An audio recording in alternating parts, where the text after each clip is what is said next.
Tere tulemast kuulama Konnakasti, kus ma arvutan erinevate konnadega, et mis mänge nad mängivad ja mis need eriliseks teeb. Selleks on minuga täna digis liitunud Jansu, kes aitab meil mõista sellist mängu nagu Malifaux. Tere Jansu! Tere Tom! Aitäh, et minuga liitusid. Aga enne kui mängust räägime, kas sa tutvustaks meie kuulatada, mida kujutab endast üldse Malifaux?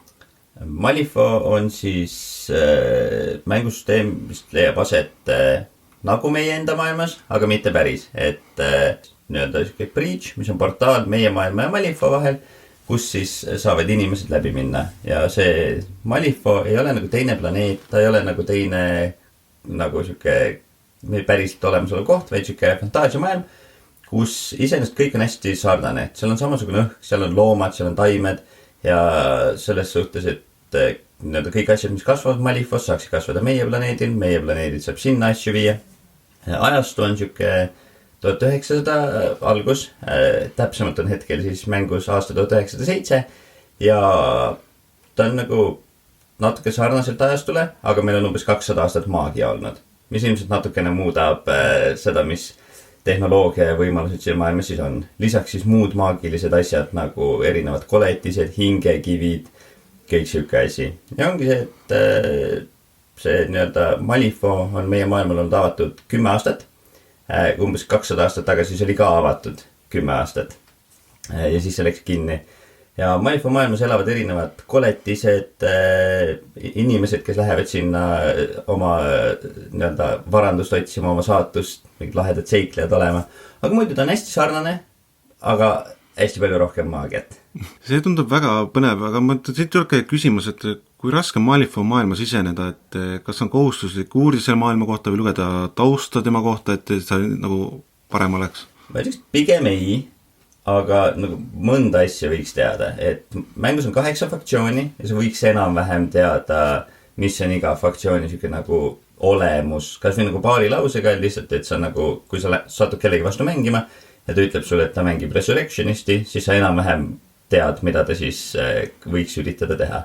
Lisaks see, et seal mängus on paar hästi olulist asja, näiteks, et mis on The Breach, mis on Burning Man, kes on Tyrantid, et kui sa nagu umbes 1-2 lausega tead, mis asjad need on, siis on sul võib-olla lihtsam mõista, miks mõned tegelased on sellised, nagu nad on. Aga kus selle nagu tausta kohta nagu teada saab või kus sa kõige parem uurida on? Iga nii-öelda Malifaux core raamatus on selles suhtes umbes esimene pool raamatust on lore ja tagumine pool on siis reeglid.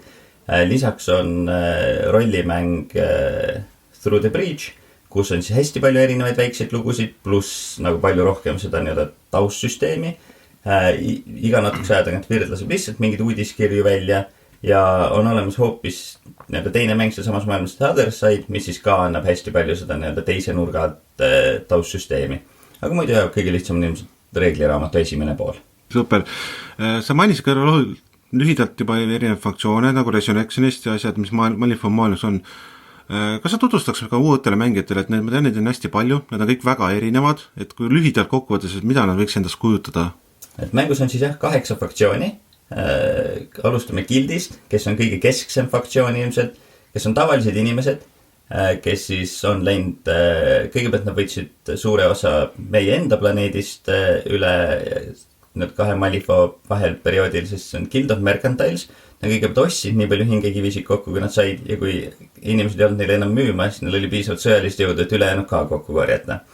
Ja nad on nii-öelda kõige kontrollivam faktsioon nagu kõik, mis on ametlikult võimalik, on nende võimu all. Et neil on ainus ametlik viis saada Malifausse, kõik kaevandused kuuluvad nendele, linn kuulub nendele ja nii-öelda mängus on nad siis korrakaitsjad selles suhtes, et neil on Witch Hunterid, kes tapavad võlureid, neil on Monster Hunterid, kes tapavad monstereid, et nad on siuke väga reageeriv grupp siis nii-öelda korrakaitsele.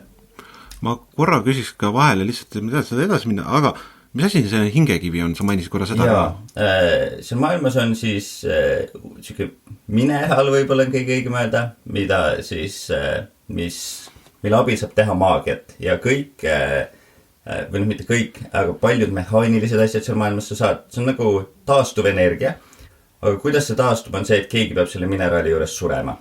Ehk siis see on siuke hästi kummaline taastuv energia, aga jah, selle abil saab maagiat teha, selle abil saab masinaid töös hoida. See on siuke hästi universaalne ressurss. ja ka mängus saab sellega peaaegu kõike teha, kaasa arvatud oma saatust ühel või teisel moel mõjutada. Aga tulles tagasi faktsioonide juurde, siis järgmiseks ma tooks näiteks esile siis Resurrectionistid, kes on surnumanajad igas mõttes. Nad lõikavad laipu omavahel kokku, nad äravutavad kummitusi üles. Ja seal on igas faktsioonis 8 masterit, kes igaüks on natukene siis erinev. Ja tõesti kõik erinevad surnuist tagasitoomise variandid on siis ilmselt Resurrectionistis esindatud. Et kes paneb masinatega asju ellu, kes paneb lihtsalt kummaliste kemikaalidega täiesti, kes lihtsalt äratab kummitusi ellu. Jah, kui surmatemaatika sulle meeldib, siis ma tean üht inimest, kes me oleme praegu siin suvepäevadel lindistame ja ma tean üht inimest siin all, kes siin kindlasti tunneks selle vastu väga huvi. Kolmandaks me siis tooks üles Neverbornid, kes on kohalikud, Malifo erinevad kohalikud. Ja nagu klassikaliselt Neverborn on üldine kootsõna teemani kohta, siis ka Neverbornid on saba ja sarvedega, kehamuutjad, mingid kimäärid, asjad.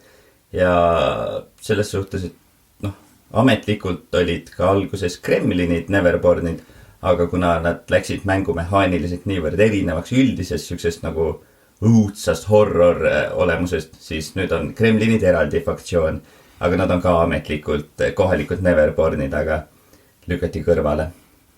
Siis ongi, neljandaks faktsioonis võiks siis Kremlinid tuua nii-öelda paiu, sootemaatika, nad elavad soos ja nad üritavad kõiges imiteerida inimesi. Nad varastavad inimeste relvi, et neid lasta, nad kannavad inimeste riideid ja hästi suur osa nende lõbusest loorist on see, et märkisid, et mida tähtsam mees, seda suurem müts ja nüüd nende valitsussüsteemi aluseks praktiliselt on see, et kellel on kõige uhkem müts. Aga kui sa paiud mainisid, siis on üks mudel seal, millest kõik räägivad. Jah, Trixibell.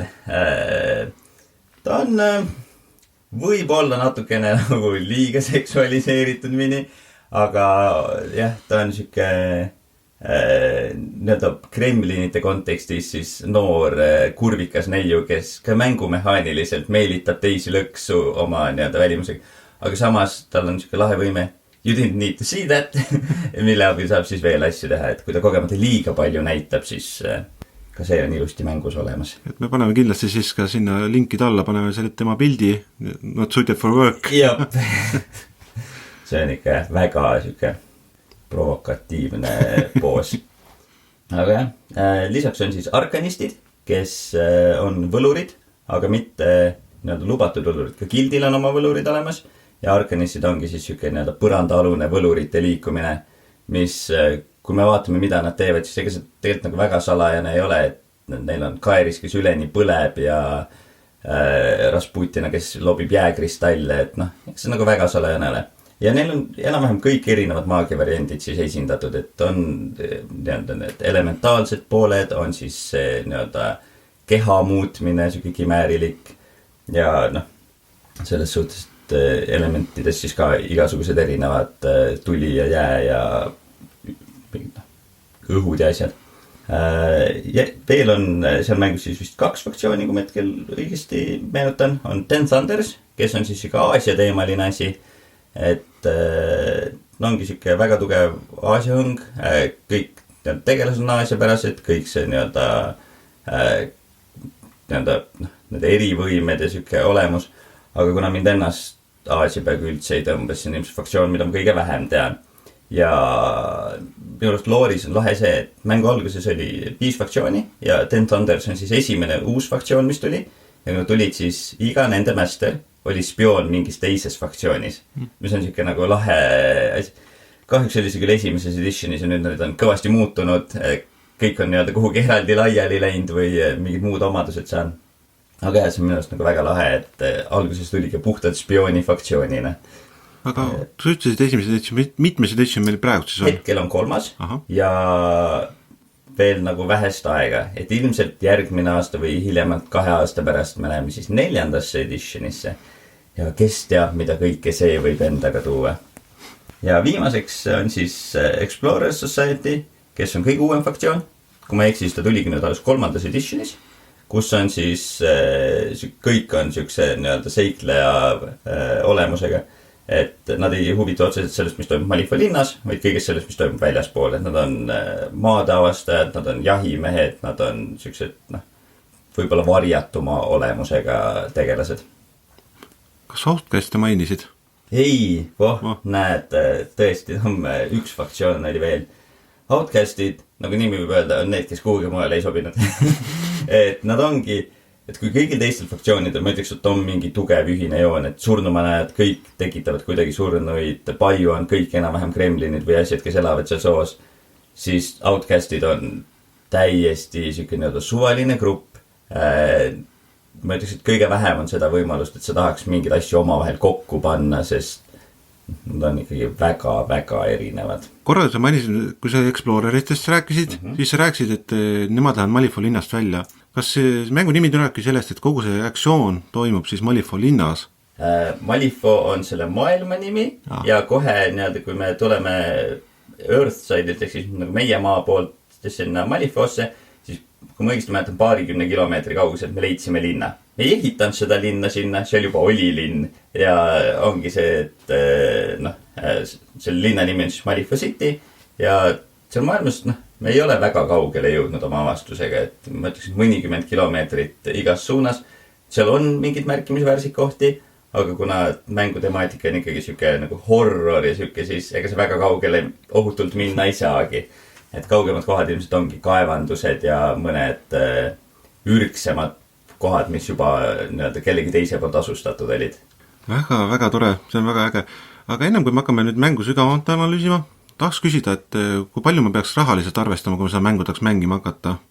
See on hästi keeruline küsimus selles suhtes, et seda mängu saab mängida suuresti, ma ütleks 2 viisil. Üks viis on siis fixed list, ehk sul on kindel nii-öelda armee või siis kindel nüüd crew ülesehitus, mis on küllaltki odav, et tavaliselt on see corebox pluss üks lisakarp.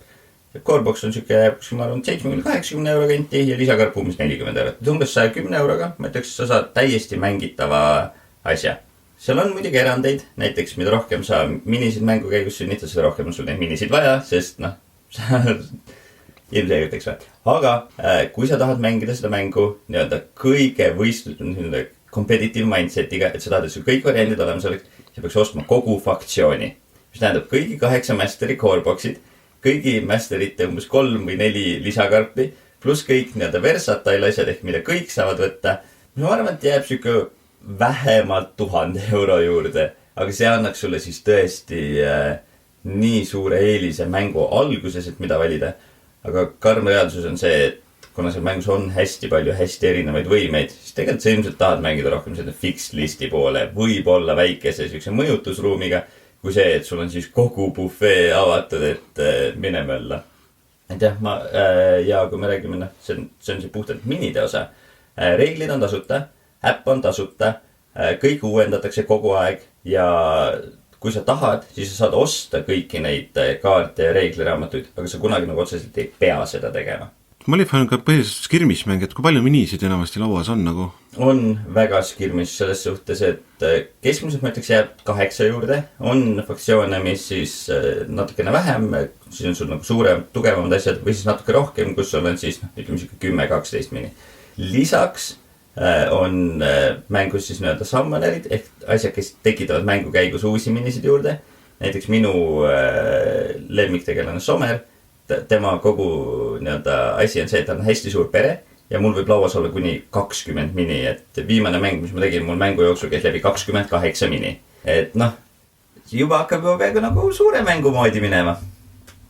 Aga jah, ma ütleks 8 on siuke kuldne kesktee.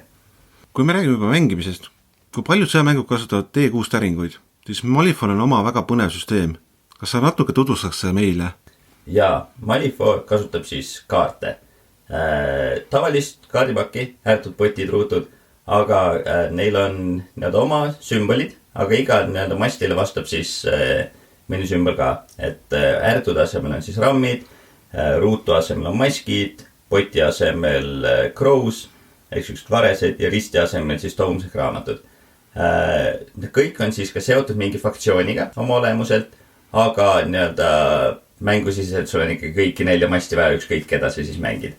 Lisaks on mängus jokkerid, on punane jokker, mis on kõige suurem number ja sellel on kõik mastid ja must jokker, mis on number 0 ja selle pole ühtegi masti. Ega vahepeal saatus tuleb ja ikka üllatab sind tugevasti.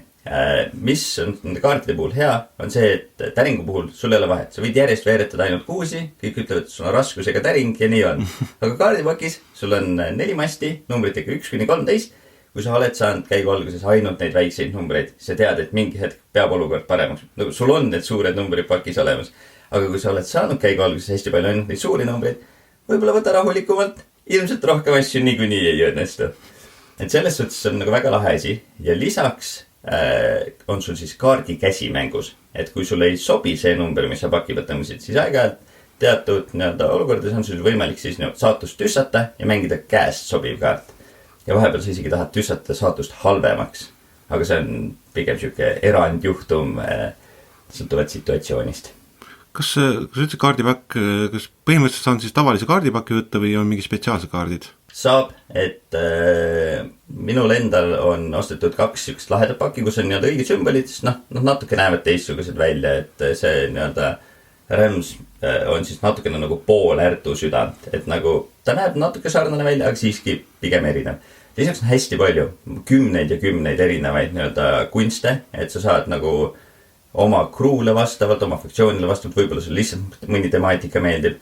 Et näiteks üks hästi populaarne on Saloon Fate-Deck, kus on siis siuksed, kuidas ma ütlen, kurvikad westerni stiilis naised siis peaaegu iga kaardi peal. Et nagu tehniliselt saab, aga samas mul on ka, kuna ma üritan vahepeal mingid toredaid üritusi teha, et inimestele mängu tutvustada, siis ma ostsin Flying Tigerist 2 euroseid pakke 2 tükki. Kõige lihtsamad paberist kaardid tõenäoliselt mitut mängukorda niikuinii üle ei elaks, aga piisav selle jaoks. See on väga tore ja nüüd tõesti, et kui keegi hakkab see mängima, siis minu soovituseks ka, kui muretseda need kaardid, siis need kaardid näevad tõesti väga ilusad välja ja sul on palju lihtsam mängida. Aga kui me räägime juba ostmisest, siis minu teada Eestis neid miniatuure ei leia. Et kui kuulen huvi tekkinud, kus ta võiks neid miniatuure leida? Jah, otseselt Eestis neid püsivalt ei ole, tegemist on ikkagi väga niši mänguga hetkel, aga loodetavasti see varsti muutub ja kui see piisavalt populaarseks läheb, siis ilmselt leiab ka neid Eesti hobipoodidest. Aga Brain Gamesi saab tellida neid eraldi. Muidugi küsimus on, mis sel hetkel saadaval on. Lisaks Brain Gamesile olen mina näiteks ostnud Alphaspellist, mis on üks Rootsi hobipood ja otse Virdi enda kodulehelt, sest ma tahaks öelda 3-4 korda aastas on Virdil siis erinevad soodusmüügid, näiteks lihavõtte soodusmüük või Halloweeni soodusmüük, kus lisaks nad müüvad mingeid eksklusiivseid karpe, kus on siis teise kunsti või teise temaatikaga minid. Näevad erinevad välja, aga reeglite poolest on samad. Ja isegi selles suhtes nad on mängu enda poolt tunnustatud, ehk sa saad ka vastavad kaardid kaasa, et kui sul on eritegelane, siis seal on lihtsalt kirjas, et count says ja siis päris tegelase nimis, ütleme nii. Aga ei, ka võib ka kuskilt suvalisest hobipoest. Eestis on neid pigem vähe, aga näiteks mina Manchesteris läksin suvalisse lauamängupoodi ja seal olid mingid second edition vanad karbid, mille ma siis väga hea hinnaga kodumaale tõin. Kui me vaatame kodulehelt neid miniatuurid ja pilte, siis on nad väga ilusad. Aga kui minu suur üllatus see, kui esimest korda kokku panin, kui väiksed nad olid, miks nad nii väiksed on võrreldes teiste tootjatega? Väikesed tegelased on väikesed. Et kui sa tõesti, seal mängus ei ole sõdurid, et nad ei ole mingid steroide täis pumbatud superinimesed, vaid nad on, reaalselt sa saad seal mängus mängida niimoodi, et su tegelane on laps, 8-aastane tüdruk. Ta ei olegi nagu väga suur. Või kui sa oled Kremlin, kes ongi oma olemused siuke meetripikkune, roheline, lõbus sell, siis ta ongi väike. Lisaks, mis võib-olla on natukene suuremaks probleemiks selle, et nad hästi väikesed on see, et kui Coreboxid tulid, siis sel ajal Vird otsustas millegipärast teha hästi väikesed tükid. Et su mini käib, ütleme, et ta on esiteks ise poole väiksem kui võib-olla mini, millega sa harjunud oleks, on see, et ta on ka mingi 10-20 tükiks, kui sa siis liimidki kriips külge kokku. Nüüd viimased komplekt on täiesti mõistlikud, selles suhtes, et sul on ütleme, torso on ühe jala küljes ja siis sul on 2 kätt ja 1 jalg eraldi, et 4 tüki kokku liimimisega võiks kõik hakkama saama. Aga jah, see, et nad on tavasuuruses inimesed või siis pisikesed tegelased, neil ei saagi väga suur mini olla. Olgu, see teeb natuke tuju paremaks, ma tean, et lihtsalt skaala on õige. Kas Malifaux maailmas on 3. osapoole miniatuure või kasutatakse ainult ametlikke mudeleid? Kindlasti sa võid kasutada ka mingid 3. osapoole miniatuure. nii-öelda Eestis ühtegi turniiri keskkonda niikuinii hetkel ei ole, et me saaksime nüüd hakata karve lõhkama, et kas what you see is what you get või mitte. Aga ma tean, et näiteks Tiraan ehitas endale väga lahedad siuksed minid üllatusmunast saadud asjadest, voolis sinna natukene juurde. Ma tean seda, et ma ise kavatsen võtta ühest Arkon Studio Kickstarterist ühe siukse sarvedega mindiga, sest seal mängus, muidu ma peaksin ostma eraldi karbega, kui mul seesama mini on kodus juba ilma tegevuseta olemas, siis miks ma ostaks uue täpselt samasuguse mini juurde, eks ole.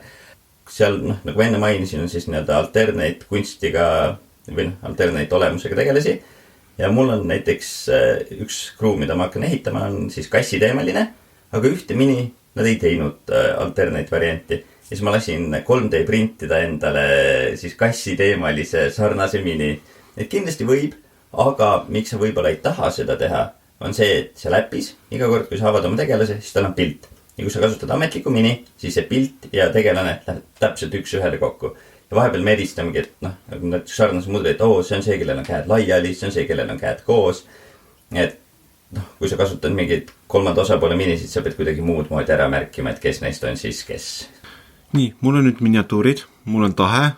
Kui raske on seda listi ehitada mängimiseks? Kui sul juba miniatuurid olemas on, hästi lihtne. Kuidas see mäng käib, on siis see, et sul on tavamängus on sul master. Kõigepealt sa valid faktsiooni ja faktsiooni sees valid masteri. Ja siis masteril on mingid keywordid, keda ta saab tasuta palgata. Tavaliselt on neid üks, vahepeal on neid rohkem. Lisaks sellele on siis nii-öelda sama faktsiooni kõik minid sulle palgatavad. Asjad, millel on lisaks keyword versatile, on siis tavahinnaga. Ja kõik ülejäänud asjad, mis on nii-öelda out of keyword, sa maksad lihtsalt 1 punkti rohkem. Ja tavaliselt mäng on 50 punktiga. Kui sa võtad ühe asja rohkem, siis see üks hingekivi tavaliselt ei muuda nii palju. Kui sa võtaksid kogu, nii-öelda, ütleme näiteks 6 mini, mingi teisindus, siis praktiliselt maksad juba 1 mini hinna lihtsalt selleks, et võtta nii-öelda vale temaatikaga minisid. Aga ma tean, päris paljud inimesed, meeldib kodus nii-öelda, et nokid seda list kokku panna. Siis kuna sa ostad neid karpe, sa ostad nagu tegelasi kunagi ühe kaupa. Nad kõik tulevad tavaliselt karpides, kus on näiteks 5 või 6 mini koos, siis sa ei saa nagu kodus ideaalselt listi kokku panna ja siis ainult neid 8 mini osta. Sa tõenäoliselt lõpetad ikkagi mingi 15 miniga, aga sa saad neid erinevates mängudes siis proovi nüüd sükest listi. Ja äpp on selles suhtes hästi mugav, sa ei saa teha valesid valikuid. Ta näitab sulle ainult sinu lubatud valikuid. Ja näitab sulle, kus keegi on kallim, kui palju sul veel hingekivisid jäänud on. Et äpp on väga mugavaks teinud kogu selle listi ehitamise asja. Jaa, see äpp on tõesti väga hea, ma olen ise ka seda katsetanud ja proovinud ja väga rahul läinud. Paljud teevad enne mängu, võtavad terve oma keywordi, võtavad kokku ja siis enne mängu panevad listi kokku vastu sellele, mis missioon tuli. Jaa, kusjuures see ongi nii-öelda õige viis, kuidas Malifond mängida. Et kui enamus mängud on siuksed, et sa paned oma armee kokku ja siis sulle öeldakse, et siin on sinu missioon, tee nüüd sellega, mis sa teed. Kuidas Malifo välja näeb, on see, et me võime juba kodus, enne kui me oleme kumbki isegi läinud meie ühisesse mängupunkti, me paneme paika missiooni, me paneme paika, kuidas on deployment, kuidas on, mis nii-öelda strateegia meil on, mis skeemivalikud meil on. Ja siis me avalikustame üksteisele, mis on meie faktsioon. Samal ajal, nii-öelda äpi sees, me kumbki ei tea. Siis sealt faktsioonist me alles siis valime masteri. Näiteks kui ma tean, et sa mängid mingit faktsiooni, kuhu mul oleks hea vastata ühe masteri, siis ma võtan selle, kui ma taha võtan teise masteri. Siis, kui me mõlemad teame, mis üksteise masterid on, siis me alles paneme listi kokku. Ehk kui ma tean, et näiteks sul on mingi burning teemaline list, siis ma ei võta endale minisid, kes nii-öelda sellest eriti palju kannataks. Need ongi see, et sul on hästi palju nii-öelda edasi-tagasi manööverdamist, et sa võtsid selle, ma siis võtan selle. Mis muidugi ei kehti, kui me mängime fixed listi mängu, siis sul on see oma 50 hingekiviga list ja tuleb, mis tuleb, eks ole. Et selles suhtes, et mängu nii-öelda õige ongi üles seada niimoodi, et me teame täpselt, mis tulemas on ja selle järgi valime siis listi. Ja kui ma õigesti mäletan, siis vist isegi maastik on teada enne, kui sa oma crew valid. Et kui sa vaatad, et täna sai rohkem maastiku, võib-olla võtan asjad, kes ise väga hästi elus ei püsi, aga nad saavad peidus olla kogu aeg. Kui meil on ma olen näinud mängulaudasid, kus pannakse 3 klotsi laua peale ja siis on see on maastik. Võtame siin need asjad, kes kaugelt tulistada saavad. Maastiku juurde jõuan ka kohe, aga enne ma tahaks küsida, et kui meil nüüd miniatuurid ja mängupole on olemas, kui palju peaks aega arvestama ühe stsenaariumi jaoks? see sõltub hästi palju mängu suurusest, et Henchman Hardcore, mis on selle mängu kõige väiksem variant, mina arvestaks umbes 1,5 tunniga, vähemalt alguses.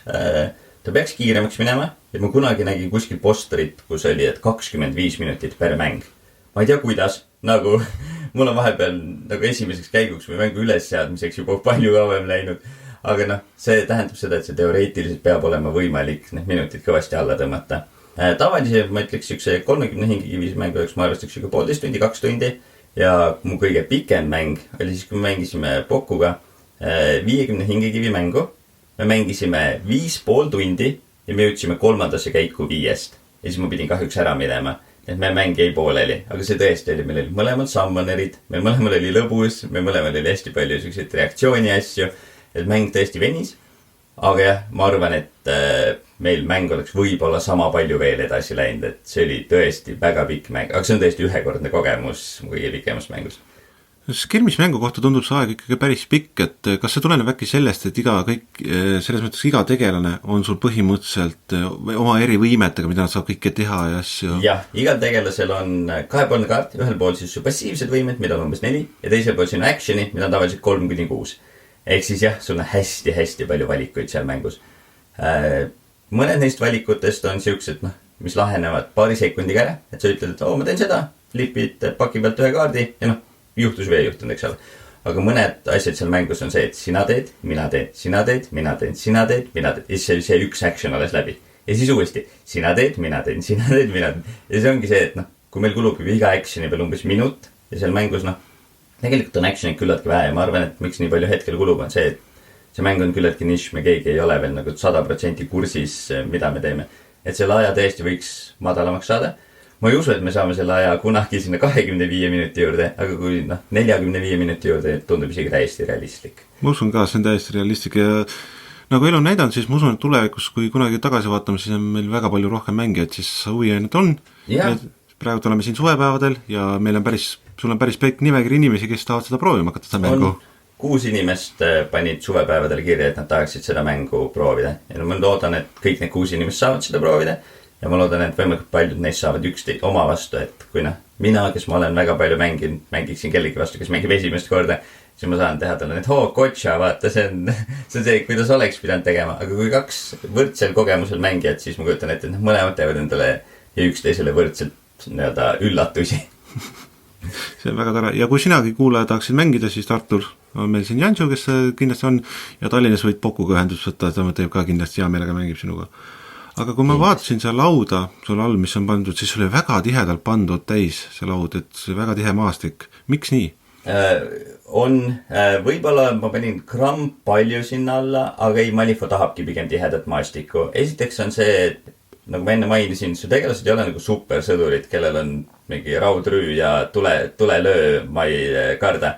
Vaid näiteks tegelased võivad olla ajakirjanikud, kellel tegelikult ei olegi mingit otseselt ründeprofiili, vaid see pigem üritab nagu skeemitada, peidus olla. Aga samas suur osa maastikust on lõhutav, suur osa maastikust on ronitav, et mulle endale tundub, et see võib olla puhtalt selle tõttu, et anda natukenegi võimalust neile rahumeelsematele faktsioonidele siis kuskil peidus olla. Pluss takistab väga palju liikumist, et see ei ole siuke mäng, kus sa tahad nagu edasi-tagasi lauaserve joosta, vaid mul on olnud mängi, kus mu tegelane jõuab oma enda lauaservast laua keskele ja siis ongi juba 5. käigu lõpp ja aitäh, et tulite. Alati, kui ma teie Malifaux mänge vaatan, siis sinul on alati hästi temaatilised lauad ka, mis teeb selle mängu nagu eriti atraktiivseks. Jah, kui sulle mäng meeldib, siis on seda nagu hästi lihtne toredaks teha ja mulle Malifaux väga meeldib ja siis ma panengi nagu mängu alguses rohkem sinna sisse, et seda temaatilisemaks muuta. Pluss see, et mängulaud on 3x3 jalga, ehk siis 90 cm, ta ei ole nagu väga suur. Ehk siin on võib-olla lihtsam panna siukest nagu temaatilist asja. Ma saan panna maha teed, ma saan tekitada siukse nagu veeala, ja ta tõesti on ma üritan alati luua nagu mingit loogikat, et see oleks, suvalt kukkusid majad laua peale ja nüüd nii on, vaid et kui siit jookseks tänav, kui siin oleks purskad, et see näeks päriselt välja nagu kaader siis mingist olustikust, mitte lihtsalt keegi loopis konteinereid vastu mängulauda. Mul on tunne, nagu sa paneks kellegi kommentaari kohta räägiks. Ei, taas ka ma ise teistes mängudes nagu, kui me võtame näiteks Age of Sigmari, siis mängu soovitus on see, et sul on 6 maastikutükki laua peal. Ja kuna mängulaud on 6x4 ehk enam kui 2 korda suurem, siis väga palju maad sa selle 6 maastikutükiga ära ei kata. Et üritada sinna luua mingit loogikat või midagi on pigem keeruline. Au ja kiitus Svenile, kes on suutnud igal turniiril teha temaatilised Age of Sigmari lauad. Minul kahjuks jääb kas energiast või tahtest puudu, et nii lahedat asja sinna teha. Ja Sven, kui sa kuulad, siis tead, ma tahan kunagi sind ka siia saata rääkima, tahaks Age of Sigmariga rääkida ja tahaks sinu turniiridest rääkida. Aga praegu me räägime Malifaust. Nüüd oleme ühe toreda mängu maha pidanud. Mis tunded ma võiks tunda, et mis teeb selle mängu eriliseks?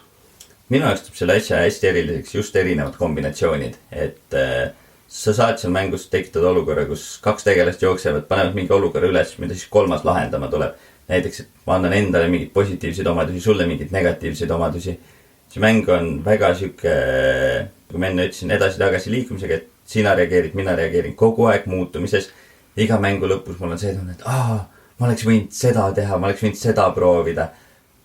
Mäletad, kui sa tõmbasid musta jokkeri täpselt õigel ajal, sest kõik sellised nagu elavad momendid. Pluss see, et nagu ma enne mainisin, seal ei ole nagu mingid, see on skirmismäng, kõik tegelased on erilised. Sul on pigem ikkagi see tunne, et mu master nüüd läheb ja teeb seda.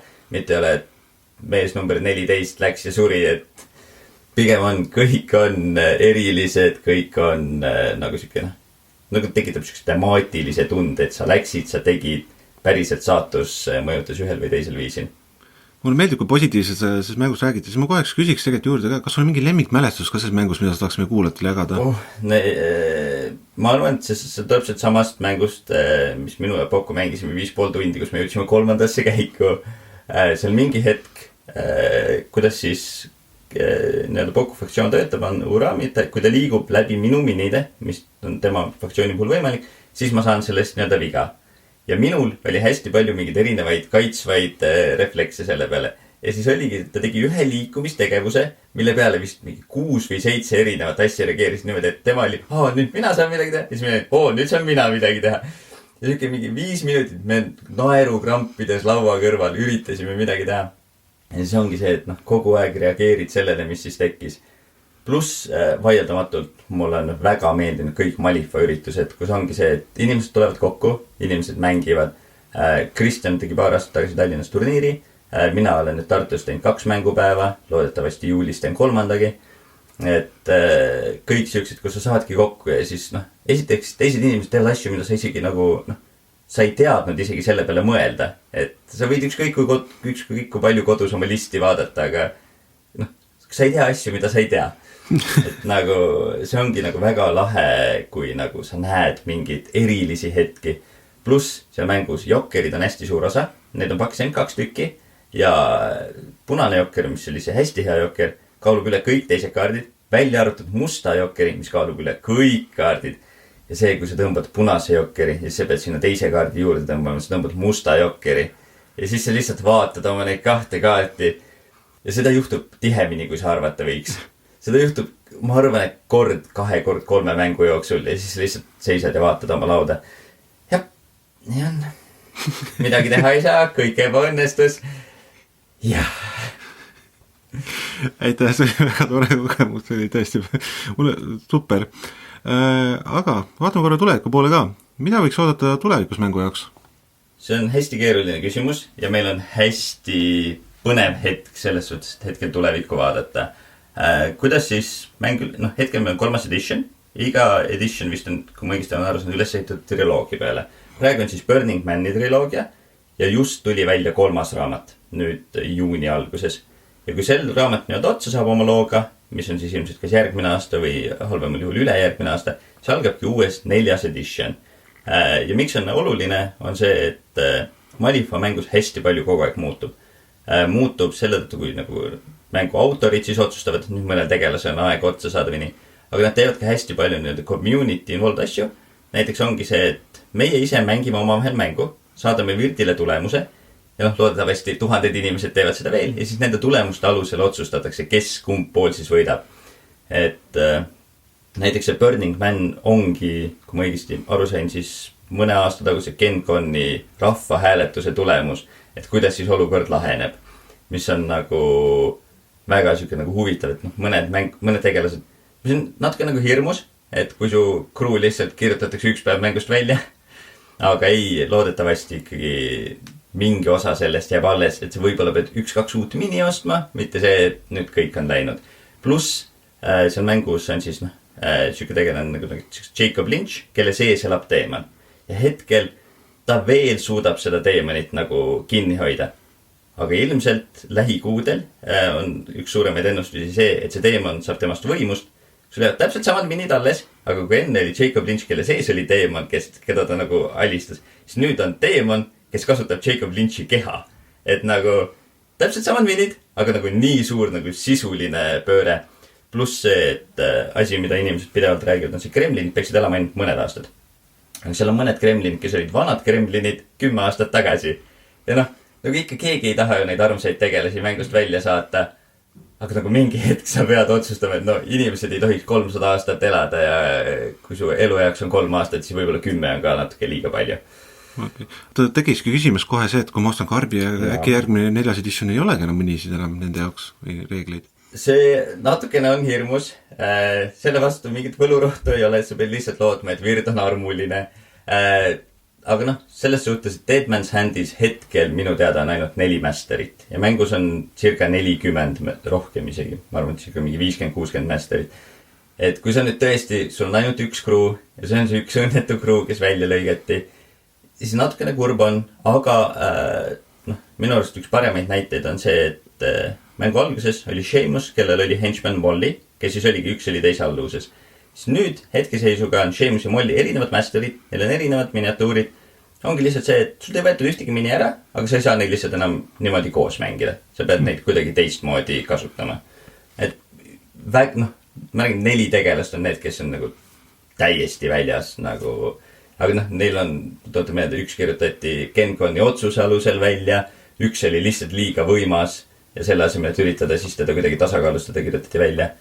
Ja mängus on Dead Man's Hand, et tehniliselt sa saad, neil lihtsalt ei kirjutada uusi reegleid, neil lihtsalt nagu ei toetata enam tagantjärgi, aga füüsiliselt keegi ei tule sul seda mini käest ära väänama, et kui tahad, siis sa saad ikkagi temaga mängida. Okei, see, kui on mingi 4 tükki ära kadunud, siis on ikkagi väga väike protsent.